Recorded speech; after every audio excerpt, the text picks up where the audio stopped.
You, John Fitzgerald Kennedy, do solemnly swear. I, John Fitzgerald Kennedy, do solemnly swear.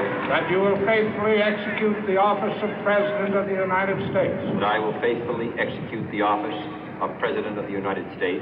And will, to the best of your ability. And will, to the best of my ability. Preserve, protect, and defend the Constitution of the United States. Preserve, protect, and defend the Constitution of the United States. So help you God. So help me God.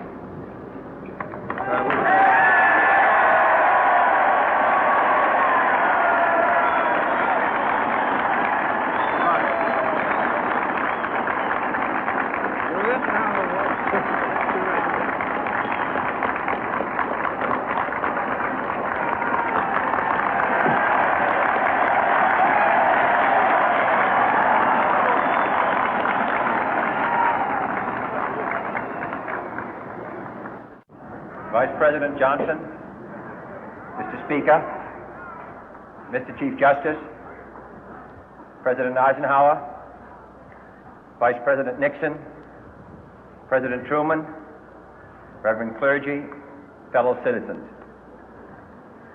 We observe today not a victory of party, but a celebration of freedom, symbolizing an end as well as a beginning, signifying renewal as well as change. For I have sworn before you and Almighty God the same solemn oath our forebears prescribed nearly a century and 3/4 ago. The world is very different now, for man holds in his mortal hands the power to abolish all forms of human poverty and all forms of human life.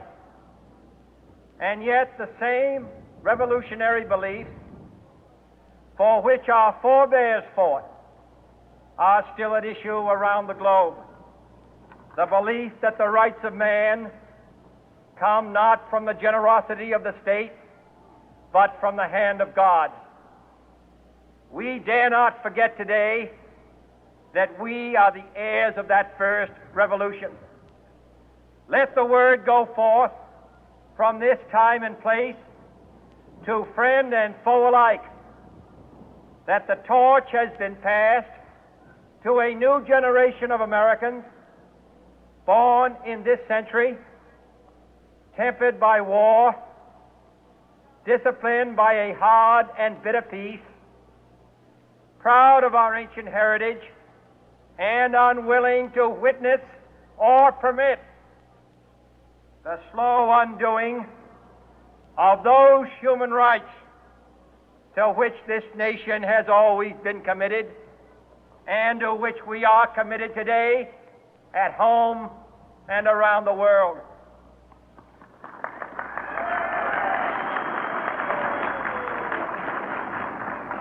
Let every nation know, whether it wishes us well or ill, that we shall pay any price, bear any burden, meet any hardship, support any friend, oppose any foe to assure the survival and the success of liberty.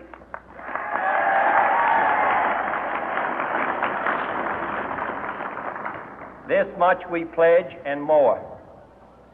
To those old allies whose cultural and spiritual origins we share, we pledge the loyalty of faithful friends.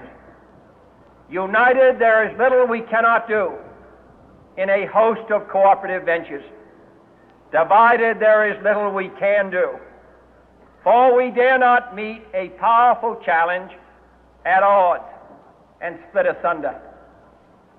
To those new states whom we welcome to the ranks of the free, we pledge our word that one form of colonial control shall not have passed away, merely to be replaced by a far more iron tyranny. We shall not always expect to find them supporting our view, but we shall always hope to find them strongly supporting their own freedom, and to remember that in the past, those who foolishly sought power by riding the back of the tiger ended up inside.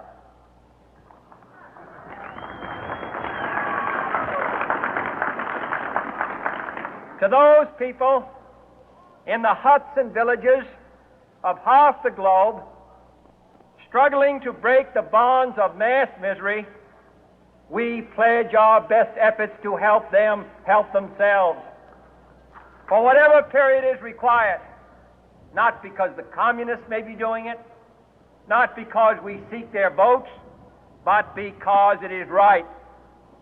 If a free society cannot help the many who are poor, it cannot save the few who are rich.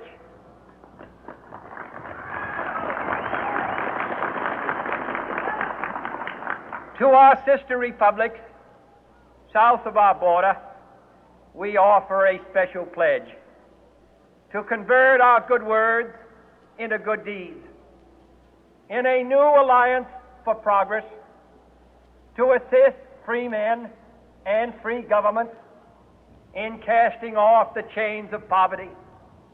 But this peaceful revolution of hope cannot become the prey of hostile powers. Let all our neighbors know that we shall join with them to oppose aggression or subversion anywhere in the Americas. And let every other power know that this hemisphere intends to remain the master of its own house.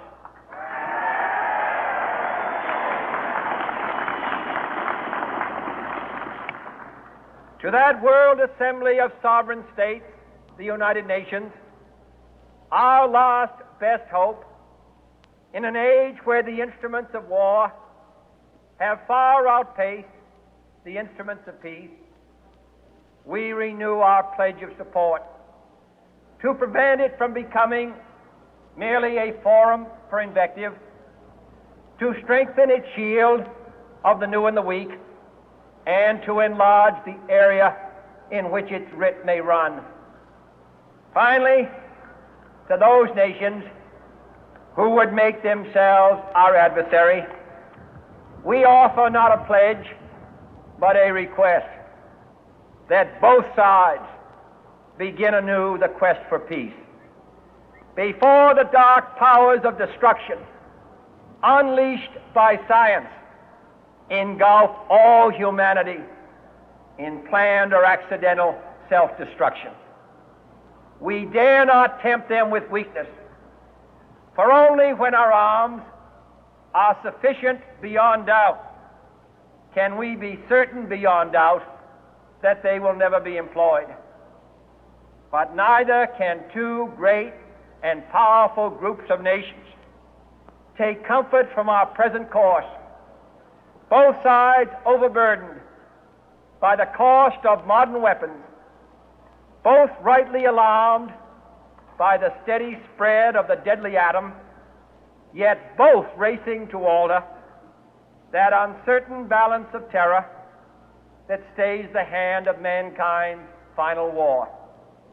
So let us begin anew, remembering on both sides that civility is not a sign of weakness, and sincerity is always subject to proof.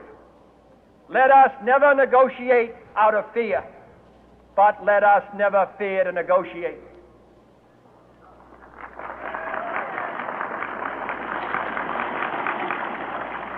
Let both sides explore what problems unite us, instead of belaboring those problems which divide us.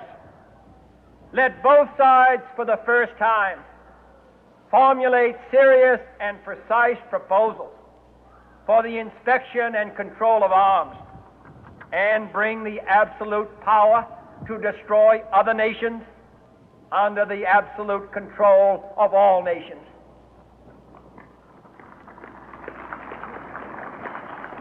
Let both sides seek to invoke the wonders of science instead of its terrors.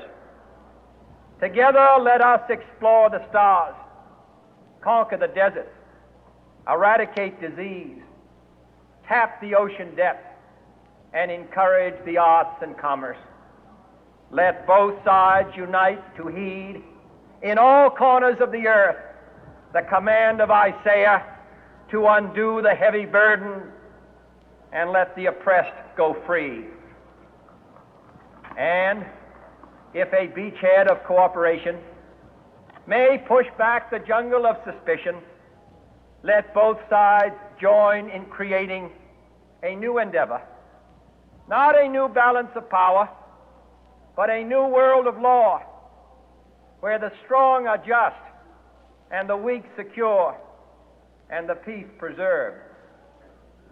All this will not be finished in the first 100 days, nor will it be finished in the first 1,000 days, nor in the life of this administration, nor even perhaps in our lifetime on this planet.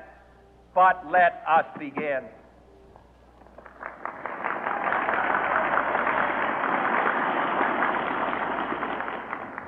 In your hands, my fellow citizens, more than mine, will rest the final success or failure of our course.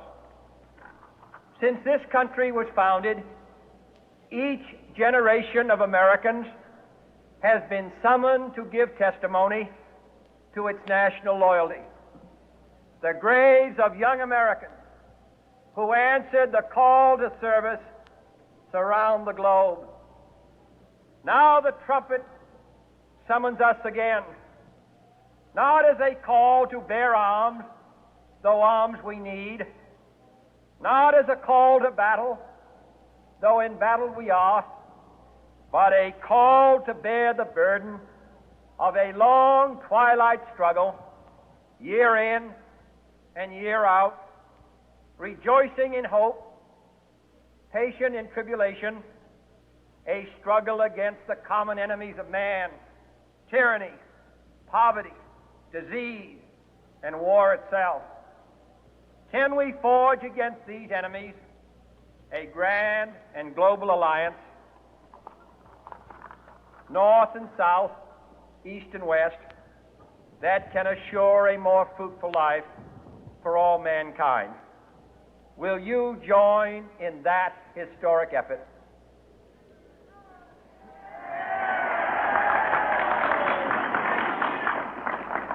In the long history of the world, only a few generations have been granted the role of defending freedom in its hour of maximum danger. I do not shrink from this responsibility. I welcome it.